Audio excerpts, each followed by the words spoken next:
Shalom, selamat pagi. Salam sejahtera umat-umat yang selalu diberkati Tuhan.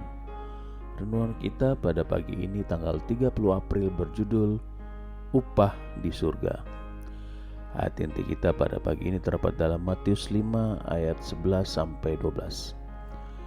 Berbahagialah kamu jika karena aku kamu dicela dan dianiaya, dan kepadamu difitnahkan segala yang jahat.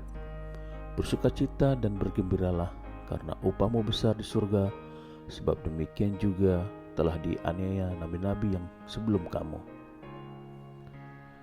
Besarlah di surga upah orang-orang yang menyaksikan Kristus lewat penganiayaan dan celaan. Sementara manusia mencari harta dunia, Yesus menunjukkan upah surga kepada mereka. Tetapi dia tidak menempatkan itu semua dalam kehidupan mendatang. Itu dimulai dari dunia ini. Pada zaman dahulu kala, Tuhan menampakkan diri kepada Abraham dan berkata, "Akulah perisaimu, upahmu akan sangat besar." Inilah upah semua orang yang mengikuti Kristus, Yahweh Immanuel. Di dalam Dialah tersembunyi segala harta hikmat dan pengetahuan.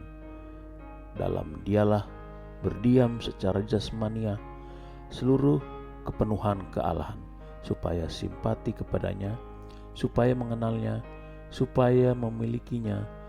Apabila hati semakin dibukakan untuk memperoleh kekayaan Kristus yang tak terselidiki itu, untuk lebih memahami betapa lebarnya dan panjangnya dan tingginya dan dalamnya kasih Kristus, dan dapat mengenal kasih itu sekalipun ia melampaui segala pengetahuan. Aku berdoa supaya kamu dipenuhi di dalam seluruh kepenuhan Allah. Inilah yang menjadi bagian hamba-hamba Tuhan dan kebenaran yang mereka terima daripadaku. Demikianlah firman Tuhan.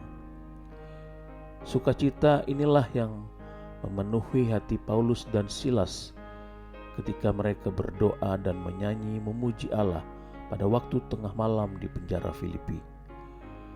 Kristus di samping mereka dalam penjara, dan cahaya kehadirannya menyinari kegelapan dengan kemuliaan istana surga. Dari Roma, Paulus menulis tanpa menghiraukan belenggunya apabila dia melihat tersebarnya Injil itu. Tentang hal itu aku bersukacita, dan aku tetap bersukacita. Dan kata-kata Kristus sendiri di atas menggema kembali dalam pekabaran Paulus kepada gereja Filipi di tengah-tengah penganiayaan mereka. Bersukacitalah senantiasa dalam Tuhan. Sekali lagi kukatakan, bersukacitalah. Demikian renungan kita pada pagi ini. Kiranya firman Tuhan yang telah kita dengar membuat hari ini menjadi penuh berkat Tuhan.